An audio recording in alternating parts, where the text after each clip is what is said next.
দৌড়াও, ভয় পেও না, আমি আছি। এই একটি বাক্য আজ কাঁদাচ্ছে পুরো বাংলাদেশকে। উত্তরা মাইলস্টোন স্কুল অ্যান্ড কলেজের সেই সাহসী শিক্ষক মেহেরিন চৌধুরী, যিনি তার শরীরের ৮০% দগ্ধ অবস্থায়ও ছাত্রছাত্রীদের আগে বাঁচানোর কথা ভাবলেন। নিজের জীবন হাতে নিয়ে বারবার বলে গেলেন, দৌড়াও, ভয় পেও না, আমি আছি।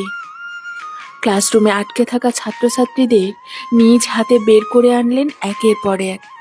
চোখের সামনে ধোঁয়া আর আগুন, কিন্তু তিনি থামেননি, পিছু হটেননি।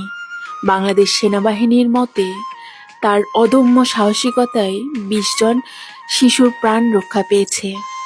উদ্ধার অভিযানে অংশ নেওয়া সেনা সদস্য বললেন, ম্যাডাম ভিতরে ঢুকে গিয়ে বাচ্চাগুলোরে বের করে দিছেন, তারপর উনিই বের হতে পারেন নাই। কি ভয়ঙ্কর বাস্তবতা! কতটা ভালোবাসা, কতটা আত্মত্যাগ আর মানবিকতা থাকলে একটা মানুষ এমন করে জীবন দিতে পারে। আমরা শুধু মেহরিন ম্যাডামকে হারাইনি, হারিয়েছি হাজারো মায়ের মমতা, একজন আদর্শ শিক্ষক, একজন সত্যিকারের মানবিক যোদ্ধা। এই দেশের ইতিহাসে সাহস আর আত্মত্যাগের নামের পাশে সোনালী হরফে লেখা থাকবে মেহরিন চৌধুরী। বাংলাদেশ ধন্য, এমন একজন মহিয়সী নারীর জন্ম এই মাটিতে হয়েছে।